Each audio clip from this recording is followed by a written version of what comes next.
The views expressed in this program do not reflect the views of the staff, management, or licensee of this station. This is 91.7 FM, WHUS Stores. I am Peloton Ron, and you are listening to Bicycle Talk. Welcome to Bicycle Talk with my friendly co-host, the lovely Dr. Fran Storch. It's a rare occasion. Hello. If you are watching on Facebook Live, please feel free to comment, and Fran or I might be able to respond. Bicycle Talk is a show where we talk about bicycles, bicycle culture, bicycle advocacy, upcoming news in cycling, the bicycle business, and the bicycle calendar. If you have a comment or you'd like to contribute information to the show and you're listening on Facebook Live, you can comment right down here below or on our Bicycle Talk Facebook page. Or you can email me at bicycletalk1@gmail.com. You can also listen to past episodes of Bicycle Talk on WHUS.org, iTunes, Spotify, and now on my Bicycle Talk YouTube channel. Ron's Rant of the Week. Are you a fast rider? Or do you, in your mind, do you think you are? Today we will explore the idea of slow cycling, the rise of slow biking culture in a world obsessed with speed. We'll get to that a little bit later in the show. And also, do you own a Peloton bike? Well, if you do, there's a big recall on them. So I just wanted to point that out with you today, just to let you know what the deal is there. I'm actually going to go right to it really quickly. Did you realize how many of these things they've sold? There's about 800,000 Peloton bike models recalled for faulty seat posts.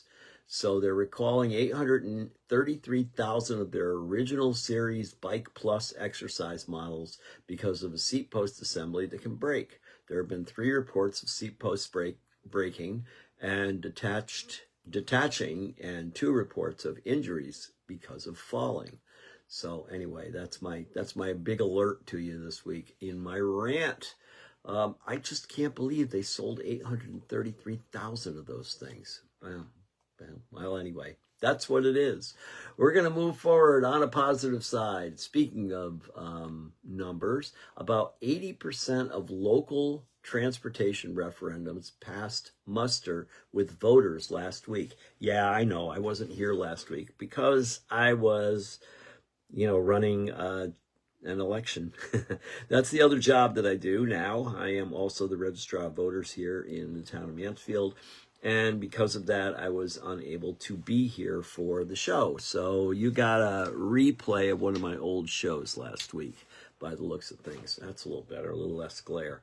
So anyway, just like I always say, get out, say something, do something, etc., the whole deal. Yeah, it makes a difference. 80% local transportation referendums passed. Anyway, we'll talk a little bit more about that later in the show. And I have to go here because we are here. The Yukon basketball teams are back. Yeah, both the men's and women's have started their seasons. I got to go to a game last night. I'm going to another game tonight. And I know it's not bicycles, but, it's local. It's cool. And that's what we got. So we won't talk more about that in the show, but we will talk more about that transportation referendum thing. Mechanical Minute and bicycle tips. Forget 28 millimeter tires. The rise of wider bike tires is here. And if you ride your gravel or all-road bike on the road, you should pay attention to it. So we have a few more things to discuss today about bike tire width. I know I talk about this a lot, but it's really important, and it's really making a huge difference. So we're going to go there right now, and then we're going to go on to the mechanic of the day, Mr. Leonard Zenn. And we'll talk about what he thinks about the width of tires. So this is, it's no secret that I am liking and digging this wide bike tire thing because, the comfort is just crazy good. And everyone that I talk to says, yeah, but my skinny tires are so much faster. Well, they may feel faster, but that's another story. the 28C tires, which is pretty much the commonplace for most road bikes these days. That's there now. People are even looking at 30 millimeter tires, 32 millimeter tires, and you're going to see more and more of this happening, and there's all really, really good reason for it. So I'm definitely one who has noticed that the big change in going anywhere from even like a 38 or 40 millimeter range, and I use those on my cross bike. They're just much more comfortable. And the other thing is they they're being race tested, in other words, resistance and speed tested by a number of different facilities, and the results are kind of interesting as far as that goes. And you may think that skinny tire is doing you good because, man, you just feel faster on it. No, you don't feel faster. You feel the road more on it. You feel every bump that you go over on it. And of course, while you're doing that, you're unless you're running a lower pressure in your tire, you're also making it it's just going to be a bumpier ride. It's just not going to be that comfortable. And when it's not comfortable, it creates fatigue over time, and that's not good either. And I'm a roadie. I've been riding on the road for my whole life, and that's what I really love to do, and it's a really cool thing. But going to a wider tire, it makes me think maybe I'm working a lot harder with this wide tire with less pressure in it. But I talked about road pressure in my last podcast and radio show, and I will continue to talk about it. The reference point is to go to Silca.com, and they have a great little chart there. It's actually not a chart. It's actually you can put your statistics into it. I spoke about this a few weeks ago. And you put in your weight and the tire size that you're riding on, and the type of riding you're doing, whether you're on fast slick roads or whether you're on gravel roads or a combination of both or chip seal roads, and it tells you what pressure to put in your tires. And I think that is just fascinating because I've been running 75 pounds of pressure in my road tires pretty much. Definitely 75 in the rear and maybe close to 70 in the front. And when I put my numbers in there for the size tires I'm riding on, I'm in the 60s, not the 70s. So, there's something to be said about it. And of course, there's so much technology out there. And there's, so the research shows that you want to go a little faster. You got to go take care of yourself with some comfy tires. Comfy tires are always good. This also is a reflection to the type of frame you're riding on too, I suppose. The newer, stiffer, lighter bike frames tend to be a little bit tough on your body in general. The gravel bikes tend to have a longer wheelbase, which will give you a little bit more comfort as far as that goes. So the high volume tires are the new great tire to ride on. Gosh, when we started out, we were riding on 18C, 19C tires, really narrow tires. And I think about that. That's how I did all my bike racing on tires that size. They were tubulars, but that's what they were, and they were still really skinny tires. And I think about how much abuse I took. Maybe that's why my neck hurt so much. Actually, I did check into that. And my neck issue that I had was not created by my bicycle. It was probably irritated by my bicycle, but it was not created by my bicycle. So I think I can thank my mom for that one. She was the one with that genetic defect. Anyway, moving on, I'm going to go right on to Mr. Leonard Zenn, Zenn, Z-E-N-N, who is the guru of bicycle mechanics for many, many years in many of the magazines. He wrote for Bicycling Magazine for a long time. He now writes for Velo News, and he's the kind of the question and answer man when it comes to technical issues. And so from his site on Velo, because he writes for Velo News, he says he's often pointed out that bigger tires roll faster in the same at the same tire pressure than smaller tires that are otherwise identical. Readers often don't believe him. And those same readers also don't believe that dropping that bomber pressure that they run in their tires will reduce their rolling friction. Well, he says he's sure he can convince some people, and he can explain in some simple terms the reduction in rolling friction and the increased tire width. You can equally apply this reasoning to increasing tire diameter. That's why a 29er rolls faster than a 26er. So if you're on a mountain bike, you're always going to find that 29er bike with the big wheels. By the way, a 29er wheel is a 700C wheel. I've been promoting 700C wheels off-road as long as mountain bikes have existed. And then all of a sudden, one year it caught on. People realized, wow, these 700C wheels actually go over things better. Doesn't take rocket science. Cyclocross bikes rock. That's all I can say. The rolling tire resistance that's caused by the internal friction and the hysteresis, that's an interesting word, within a tire's materials, and two rough road small bumps, lifting the bike and rider slightly on each little impact. Look at, and then there's diagrams that come with this article that show diagrams from both Continental tires and Specialized tires that talk a little bit more about this. If a wider tire is made of the same materials in the same thicknesses as the narrow ones, it will roll faster because of the internal friction and hysteresis. There's that word again, which I don't understand. Within the tire's materials will be lower.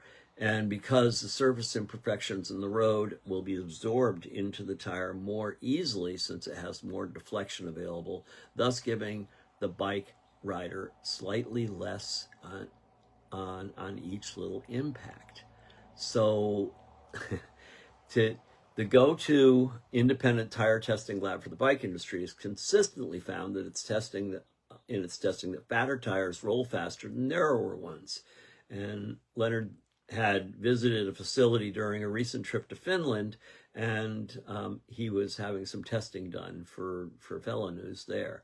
And the tire designer for Specialized says, wider is faster, quote unquote, holds for clincher and tubular tires under the condition of the same air pressure.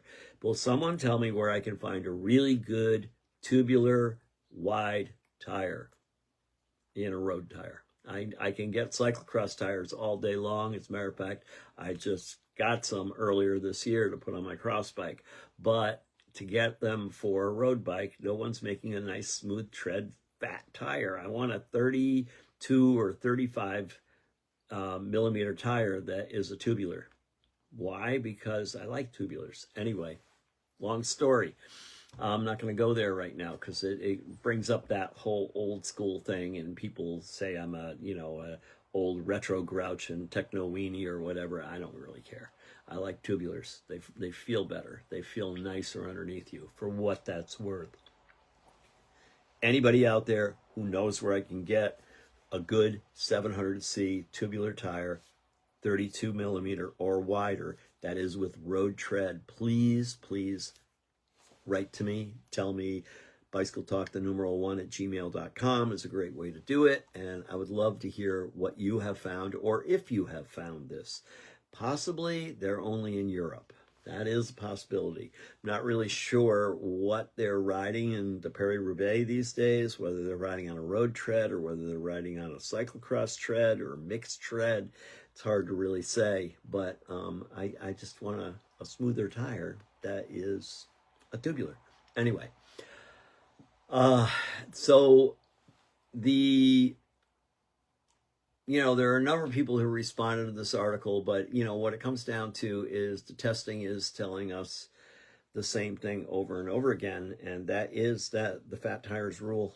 They definitely are a better way to go. Now I'm starting to feel bad about the fact that I'm only riding on 28s now and not on something wider than that, other than riding on a cyclocross bike, which would take a wider tire. But anyway, that's the trend. That's where it's going. Here comes the hard part. If you own old bicycles, or let's not call them old, let's call them seasoned bicycles from the past, and maybe it was a custom made bike that you just can't give up on because it's such a nice fit, and it's just so hard to get away from that bike. The tolerances on that frame may not have been built for the fatter tires. So that is a problem, and that is possibly a reason to think about upgrading your favorite bike in the future. But I understand if you just are in love with the bike that was made for you because it measured you and your style of riding, and so therefore that's what you're going to live with. I get all that, but there's just so many cool new bikes out right now. It might be worth taking a look and seeing. And of course, you can have more than one bike, right, Fran? Yes. Yeah, there it is. See, Fran has more than one bike. And quite honestly, the cyclocross bikes or the gravel bikes are just considerably more comfortable in general. Now, maybe I'm just sounding like an old guy here, but that's what I recognize that works for me, and a lot of my friends are also starting to make that conversion. But I do occasionally see someone on a group ride, and they are riding these ridiculously skinny tires, and I just feel bad for them because they're missing out on the whole idea that they could be a lot more comfortable. These are usually the same people that are talking about how fast they go. And they think in their brain that they are going faster because they have, the tires cranked up super high pressure.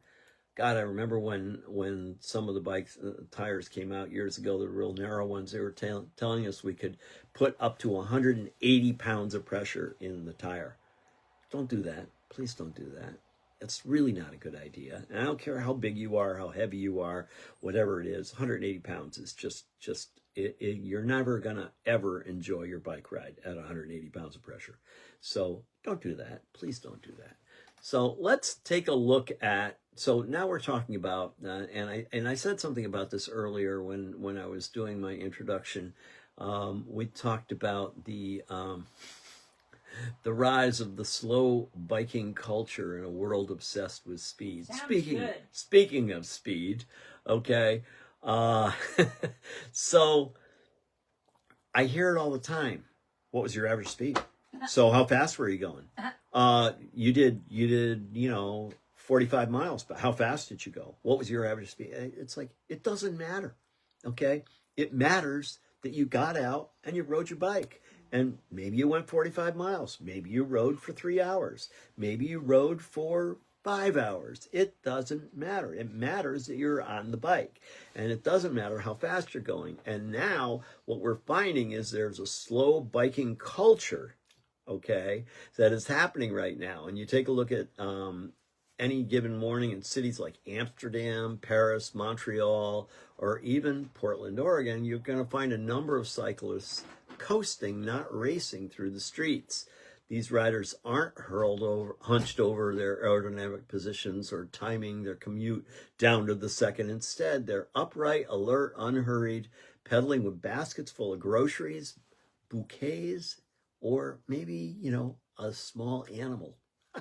It's all true. I see people riding with dogs all the time, and I rarely see somebody riding with a cat. I think a cat would get really upset with being on a bicycle. Maybe I'm wrong. Maybe there are cats that like to be on a bike, but I think cats tend to have a little bit different attitude. So anyway, tell me if you ride with your cat while you're riding your bike.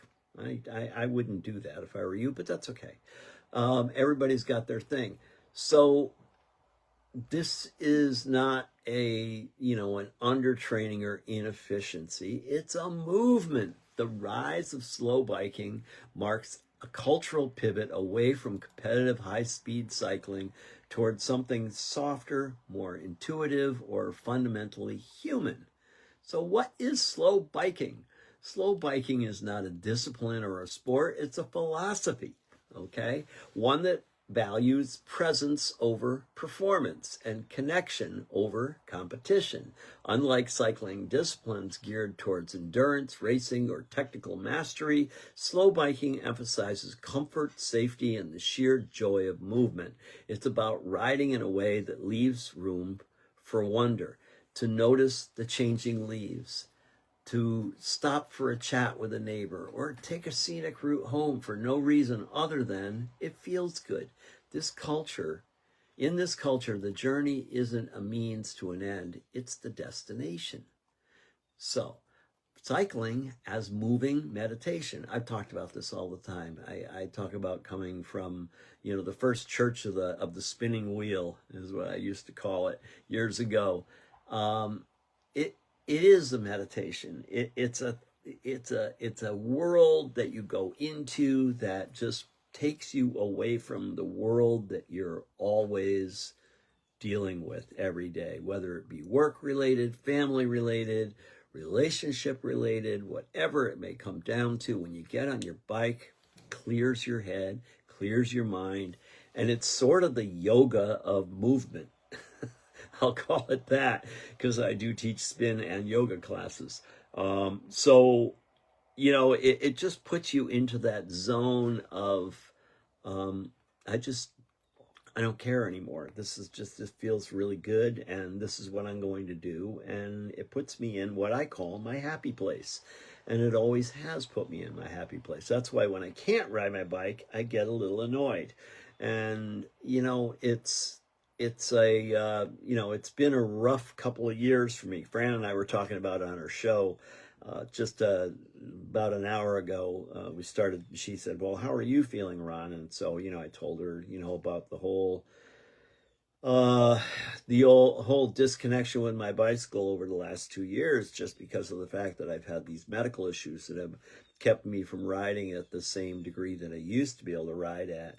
And, I've fallen greatly out of shape. I mean, really, really bad. So I'm struggling with that, and I'm struggling with not being able to get out on the road. I mean, I ride indoors and I teach indoors, so it's not like I'm not going through the movement and all, but it's just not the same as being outside. When you're outside, you're within the world that's all around you, and it's just, you get that just lovely feeling of being connected to nature and to your surroundings and even people that you pass along the way. And it's just different. So slow biking has clear parallels with the practice of mindfulness. It turns routine travel into an act of intentional presence. With no performance metrics to chase, the mind tends to soften. Attention shifts from getting there to what's happening right here. The rhythm of the pedals, the rustling of the trees, the sensation of air on skin. Psychologists refer to this state as flow, where action and awareness merge. It's meditative rhythm that calms the nervous system, reduces stress hormones like cortisol, and fosters a sense of groundedness that's difficult to access in a car or on a screen. We spend all our time on screens or in cars, and because of that, we're taking our central nervous system and we're taking it for like a roller coaster ride. And it's crazy, crazy, crazy. You can still do the roller coaster ride, but you can do it in a much calmer fashion when you ride your bike. So, I'm the bike guy. I'm always pushing cycling. I think cycling is, it's a means to a very calming end. And it's, you know, I've said it often, if everyone would just ride a bike, the world would be a much nicer place to live in. And I don't think I'm wrong about that, especially as I read this article and I'm talking with you about it. Research shows that combining physical activity with mindfulness can amplify mental health benefits, including reduced anxiety and improved emotional regulation. Cycling, especially at lower intensities, is uniquely suited to this. Unlike high-intensity workouts that spike adrenaline, slow biking aligns the breath with movement and gently elevates the heart rate without overstimulation. So, the mental and physical benefits of slowing down. The physical benefits of cycling slow are significant and well documented, even without the intensity of racing or hill climbs. Regular moderate cycling improves cardiovascular health, boosts metabolism, and strengthens muscles and joints, all with a lower risk of injury compared to high-impact sports. On the cognitive side, the effects are even more remarkable. A Swedish study tracking over 1,400 women for 44 years found that those with high levels of cardiovascular fitness achieved through activities like cycling were up to 88% less likely to develop dementia. What's more, in the few who did, the symptoms appeared 11 years later than their less active counterparts. This shows that the benefits of slow, steady cycling go far beyond weight loss or mobility. They contribute to a long-term brain health and resilience. Additional research links consistent moderate cycling with improved sleep, reduced symptoms of depression, and better immune system function. Unlike fast-paced commuting and aggressive riding, slow biking can be practiced daily without burnout or overexertion. It is sustainable by design. So, now you go to the shift in the urban culture. Slow biking also represents a culture redefinition of who belongs in a public space. For decades, urban cycling in North America has been shaped by high-performance gear, aggressive riding styles, and male-dominated narratives. But as more cities invest in protecting infrastructure and car-free zones, a broader, more inclusive cycling culture is emerging. Upright step-through bikes, wide tires, and accessories like racks and child seats make it easier for riders of all ages, body types, and backgrounds to participate. The emphasis is not on speed, but mobility with dignity. The result is a more accessible, relaxed, and democratic form of transportation, especially important for women, older adults, and people with disabilities who may have been excluded from traditional cycling culture. The bikes themselves reflect a cultural shift. Instead of lightweight carbon frames or aggressive drop handlebars, slow bikes tend to be upright, heavy, and practical. Comfort matters more than aerodynamics. Built-in racks, integrated lights, fenders, and enclosed chains are standard. These are not machines designed for performance. They are companions for everyday life. Electric assist is another key feature enabling slow biking to reach more people. E-bikes allow the older and less fit individuals to enjoy cycling without the strain of hills or long distances, making slow biking experience more widely accessible. With pedal assist, the emphasis shifts from effort to experience, from how fast can I go to how far can I enjoy. Slowness is a statement. In an age defined by speed, fast food, fast data, fast fashion, slow biking is a small act of resistance. It's a rejection of urgency for its own sake. It challenges the assumption that faster is always better. When riders choose to go slow, they're also choosing to be more intentional and about their impact, their health, their time, and their relationship with the cities that they inhabit. This shift has environmental implications too. Slow biking makes car-free lifestyles more viable and enjoyable. It enables short trips to be made joyfully without the hassle of parking, traffic, or emissions. As urban planners increasingly prioritize walkability and bikeability, slow biking is emerging as a vital piece of a more livable, low-carbon urban future. So we're going to be riding into a gentler future here. Ultimately, slow biking isn't about giving something up. It's about gaining something back. It's about reclaiming time, space, and attention. It's about remembering that transportation can be joyful, not just efficient. That movement can be healing, not just functional. That you don't need to train to ride a bike. You just need to get on it and go. The slow biking movement invites everyone, regardless of background, body type, or biking experience, to reimagine what cycling can be. A quiet, joyful, and deeply human way to move through the world. That's it. Slow biking, folks. Are you slow biking? Are you giving this a try? You know, when I tell you at the end of the show, I say, you know, give it a try, park the car for a day and you know, use your bike instead, and you might just surprise yourself. You might just surprise yourself if you just slow down. Just slow down. Maybe that day that you have taken to commute on the bike or use it to run errands or whatever, just gear it down a little bit. Put it in a lower gear. You can still spin your legs around fast if you want. That's fine. You can still do things that are really good and efficient on the bike, but slow it down a little bit and see if you notice a difference. Give yourself a break. It's okay. You don't have to be out there charging into the hard miles every single day. And remember, we've talked about this a lot on the show in the past too, that those rest days are actually more important than the hard work days many, many times. So keep your eyes open on that one too. That's my little discussion about slow biking that I wanted to go to. I just thought it was a cool article. I couldn't resist. It's just, you know, it's a different concept, and it's a concept that is enjoyed all over the world, and more so in the European countries than even here in the United States. We're just so geared to going fast, fast, fast, and doing everything fast, fast, fast. And you know, maybe it's not such a great idea.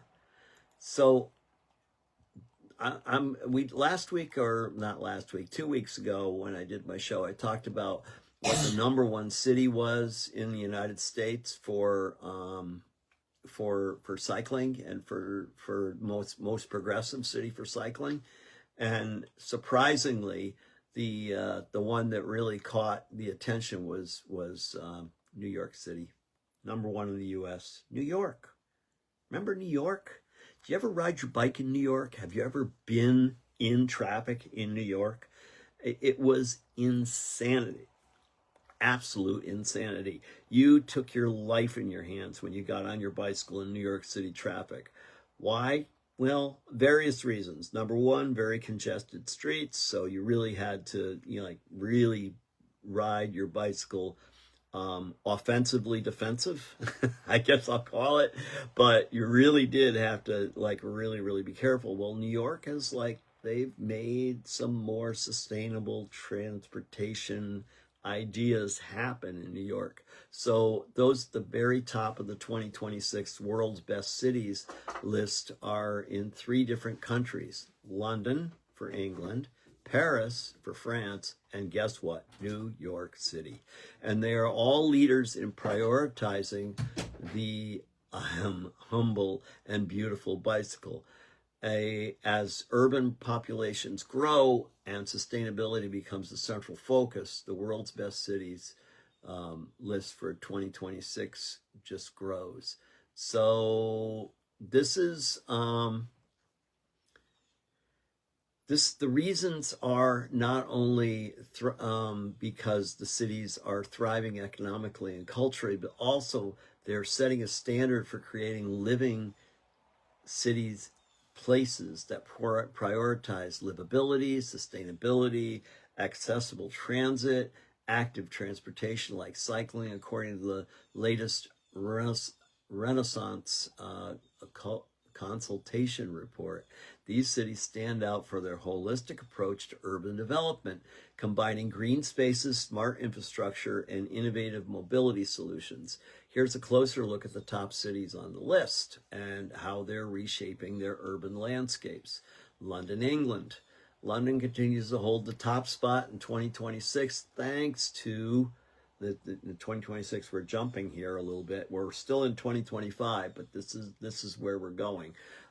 Thanks to forward-thinking initiatives in transportation and sustainability. The city is doubling down on its green urban spaces and cycling infrastructure. One of the most notable projects is the Camden High Line, a mile-long park inspired by New York's famous High Line, which reimagines unused railway lines as a public green space. The city is also improving its public transport network with new metro stops on the Elizabeth Line and upgrades to Gatwick Airport, ensuring greater connectivity and reducing congestion. When I was in Chicago the last time for my son's wedding back in April, by the way, I'm going there next week too. I'm just going to go out and visit Greg for a little while. They had taken one of those High Line trains and they made a park out of it. And it's so cool because you're on this bike path and it's bike and pedestrian and multi-use basically. And you're on this path and you're sitting up really high and looking down over the city streets and neighborhoods that you're passing. It's very cool.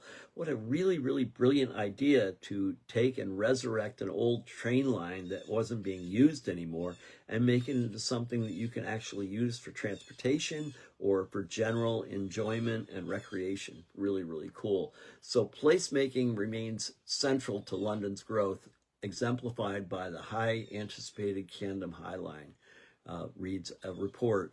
Inspired by New York's famous High Line, this mile-long elevated greenway is slated to open in 2027, symbolizing the city's commitment to enhance urban livability through creative renewal projects. And they are investing in cycling and transit. London's investment in cycling infrastructure has been steadily increasing with dedicated bike lanes and safer routes throughout the city. Its ambitious low-traffic neighborhoods program aims to make more areas pedestrian and cycle-friendly, reducing car dependency and improving air quality. So their cycling numbers are on the rise in a really, really big way because of that.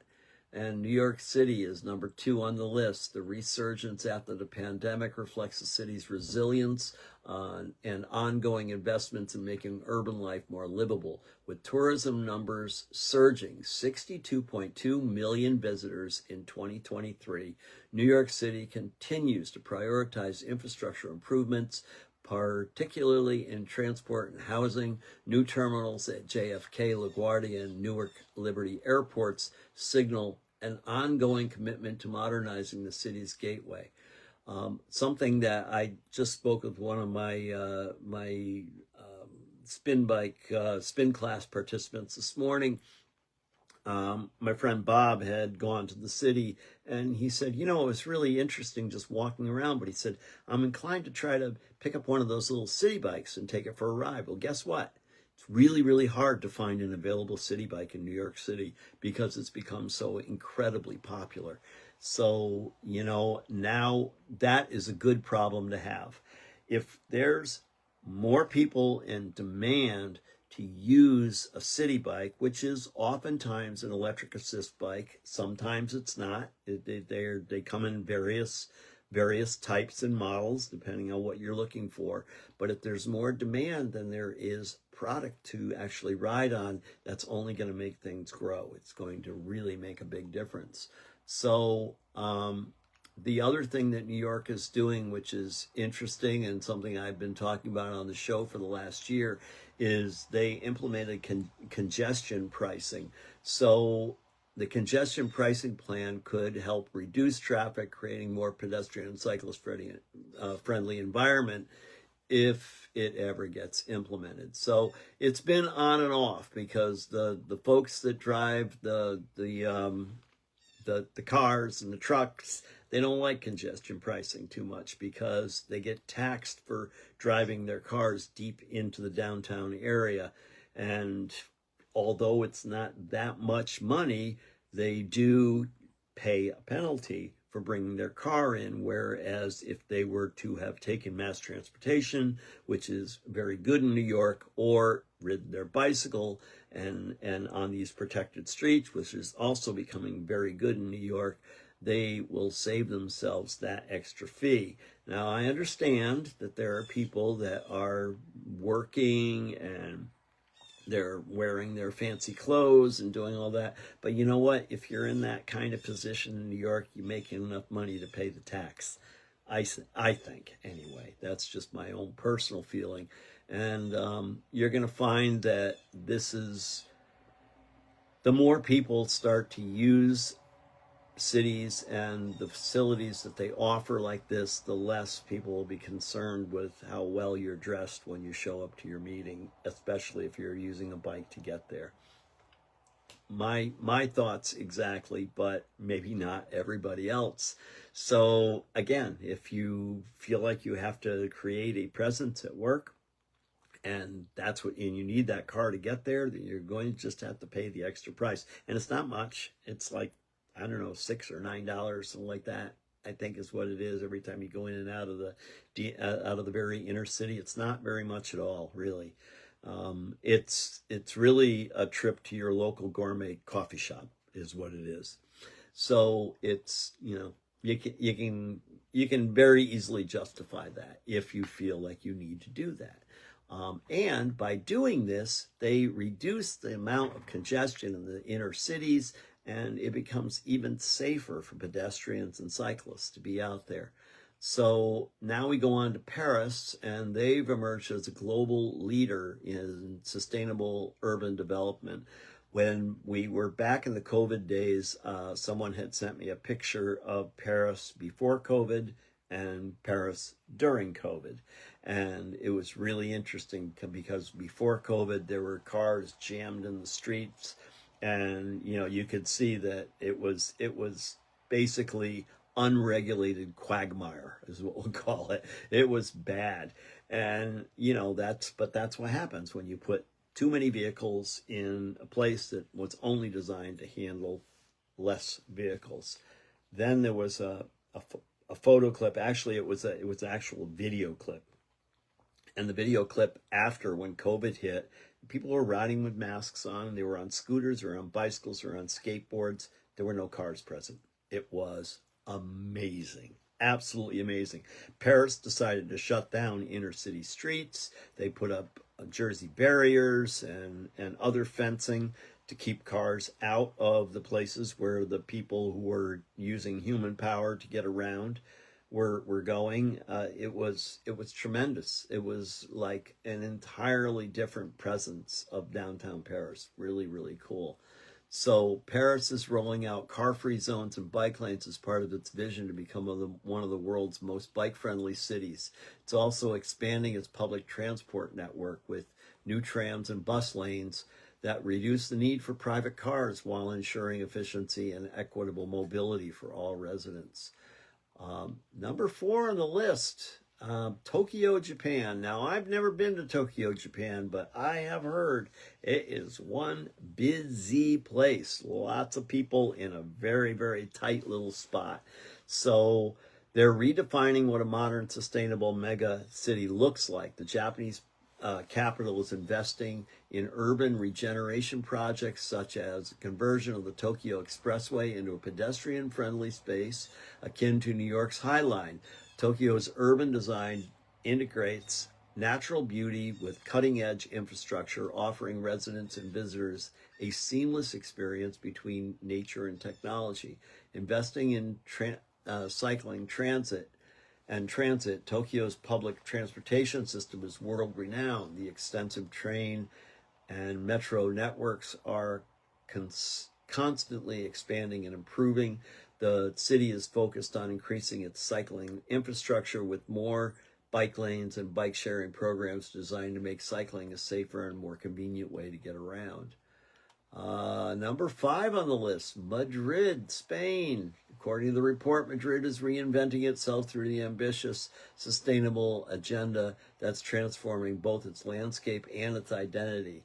The Bosque Metropolitano, a 47-mile green belt, over 450,000 new trees, anchors a sweeping rewilding effort that includes new parks, expanding bike lanes, and one of Europe's largest electric bus fleets. Together, these projects are cooling the city, improving livability, and signaling a shift towards a cleaner, greener urban future. Madrid's sustainability-driven investment and its bounteous urban and natural assets is an ode to reuse and the conviction that everything old can be new again. So meanwhile, Madrid Nuevo Norte, Europe's second largest urban regeneration project, will turn 570 acres of former rail lands into 10,500 homes, millions of square feet of office space, and a major transport hub. Singapore, all these just incredibly congested, enormous cities. Singapore has constantly been lauded for its exceptional urban planning and commitment to sustainability. The city-state is transforming its waterfront with projects like the Great Southern Waterfront, which will add thousands of homes and vibrant spaces for its growing population. Additionally, Singapore's focus on eco-friendly public transport, automated ports, and smart city technologies includes to set it apart. And let's see here. So that's pretty much the top 6 in the world right now. Nice to see that the United States is actually on that list. Very unusual, I would say, in something I would not have expected to read about in the past. You're going to see that these big cities they're reaping the benefits of making their cities cycling friendly, and that's all we could ask for. It's just kind of a beautiful thing. Many of the cities in the top 10 of the 2026 list are all invested heavily into making their urban landscapes more sustainable, livable, and connected, something any city that wants to be on the global map needs to consider. When I go out to Chicago this next weekend to see my son Greg, I will be keeping my eyes open to see what they have done since I was there the last time. I was fairly impressed with what I saw back in April, that they have definitely done some really cool stuff in Chicago. And I know that they've been really pushing that a lot too, because if you get the cars off the road, the city just gets to be a lot friendlier. It makes a big, big difference. So anyway, that's my piece on the cities. And let's see, what else did I see here? It snowed in Chicago. It snowed in Chicago. Yes, it did. Yeah. So the transportation, the things that happened in the local elections across America. This is my final piece here, because I think I'm going to run out of time here soon. So transit won really big at the ballot boxes across America last Tuesday, promising U.S. communities billions of local support as federal dollars for shared modes fall under threat. Voters in communities as diverse as Yampa Valley, where the heck is that? Colorado, and Kalamazoo, Michigan, all said yes to public transportation on Tuesday, approving billions in new funding for light rail, buses, and more, as well as establishing at least one new transit agency. The biggest piece of pie came in Mecklenburg County, North Carolina, which passed a 1% sales tax increase that will generate an estimated $388 million per year for 30 years for shared modes, as well as billions for road safety improvements, mostly in and around the city of Charlotte. So to be fair, it also included money for auto-centric uses, which was pointed out in an article called The Overhead Wire. And it was inserted by state Republicans who wouldn't allow a vote without it. So people are paying attention. the bill divided progressive groups, with some worrying about the potential displacement brought on by the transportation plan, and questions whether it does enough for transit reliant communities, as the Charlotte Observer had reported. Ultimately, though, the transit advocates like Sustain Charlotte persuaded voters that the tax would be a net boon for equity by helping transit officials build new light rail and streetcar lines. So all of this, when we start putting more and more of this type of transportation out there, we will increase the ability and safety of riding your bicycle in these cities too. So this is all really positive stuff. Things are actually happening in a good way. And when we're having all these cuts, these political cuts that are going on, and they're focusing on certain cities, and then you see these cities just, taking it on the chin and going, forget it, we're going to do this anyway. This is all good news. The problem is that we really need federal tax dollars in which to do a lot of this. So it becomes a bit of an issue. And, it would be really, really nice to be able to help those that are down the line a little bit more. Unfortunately, the current administration isn't real sensitive to that sort of thing. So, well, we'll just have to see. But the fact that these towns are and cities across the country are still passing really positive transportation bills is very reassuring. So anyway, that is what is going on. That's why I always say you got to get out and make some noise, right? Because it does make a difference. It makes a huge, huge difference. So be sure that you do that sort of thing. Let's see here. I already did this. And let's move on to real quick look at the Cyclocross Nationals, which are coming up on December 10th through the 14th in Fayetteville, Arkansas. Fayetteville, Arkansas, you say? Yeah, the home of Walmart. Yeah, Walmart and Bentonville and Fayetteville, all this. Well, Bentonville is actually, I believe, the real center of where Walmart is from. But they are into this bicycle thing big time. And they are really into building an entire infrastructure around them. They put in BMX parks, they put in mountain bike parks, and also are really promoting cycling and bicycle racing in a big way. So it's great because obviously Walmart has some deep pockets which can help fund something like this, and it's really, really cool to see. What I was a little bit concerned about, oh, by the way, 30 days, 20 hours, 32 minutes, and 49 seconds away from the countdown to the Cyclocross Nationals. I did take a look at the course map because I was concerned as to what they might have down there, and I was not overly impressed because it clicked me over to a Ride with GPS site. Now, I haven't seen the course yet. I haven't seen any reviews yet. I'm going to try to maybe go onto YouTube and see if someone has ridden on the proposed course, because you can get a lot better idea about what it looks like, but it looks awfully flat to me. And that's not cyclocross as we know it up here in New England. Certainly not as we know it here in Mansfield Center, Connecticut.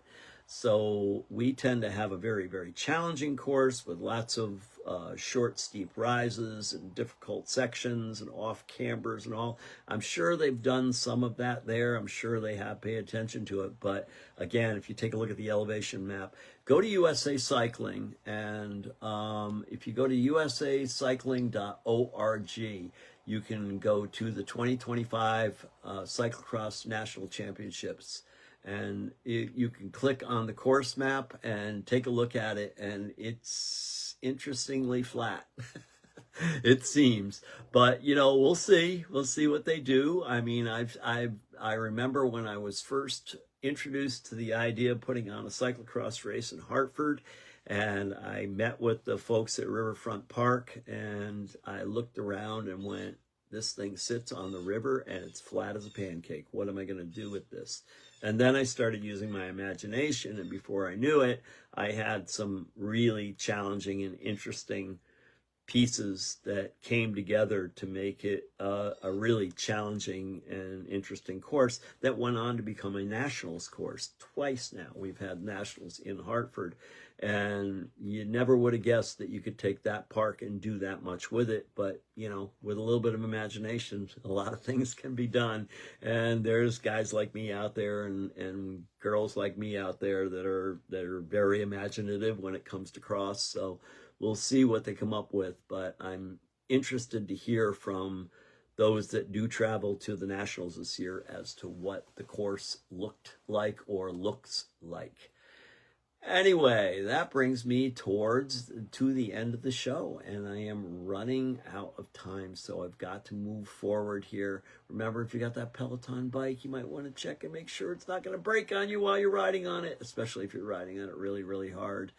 The Project Mayhem Cyclocross Series is still alive and kicking. There's 2 more races to go, both in November, I believe, both in November. And so let's make sure here. I got a page here that'll pop up real quick, and we can take a look at it. And we are still looking at Moran Cross on the 16th of November, and also the Orchard Scorcher on the 30th of November. So those 2 still have to go on. The Moran Cross is in Wallingford, Connecticut. The Orchard Scorcher is in Guilford, Connecticut. So, yep, here they come. We're getting there. And we still got a couple left in our 7 series race. So please check it out. Finishing points. Give us your opinion. We always love opinions. You know, that's good. Write to me. Comment, please. We can use that help there. And remember, bicycling is freedom. Life is better for everyone when more people ride bikes. Cycling is an easier and safer option for more people, because when more people bike, people are happier and healthier. Our communities are safer and friendlier, and our planet is greener. Together, we can help more people know the joy of bicycling. Pass on the good word. I'll say it again. It won't be my last time. Get loud, get active. Our time has come. Stop complaining about traffic, dangerous roads, the price of gas, and the lack of places to safely ride, and do your part. Show up to a town meeting. Make a proposal. Talk to them about it. Ask them what their plans are for the development in your town. And hey, take the Pedal and Run Challenge. Consider parking that car for a day and ride your bike instead. You just might surprise yourself. And remember, whether you're riding your bike or driving a car, please be safe and kind. The views expressed on this program do not reflect the views of the staff, management, or licensee of this station. You have been listening to Bicycle Talk with my friendly co-host, the lovely Dr. Fran Storch. If you're watching on Facebook Live, please feel free to comment down here below, or you can send me an email at bicycletalk1@gmail.com if you're listening on an audio version. You can also listen to past episodes of Bicycle Talk on WHUS.org, iTunes, Spotify, and now on my Bicycle Talk YouTube channel. This is Pedal and Ron. Remember, keep that rubber side down, wind at your back. Get out and ride your bike. It really could save your life. This is 91.7 FM, WHUS Stores, and WHUS.org. Thank you so much for listening. See you next week.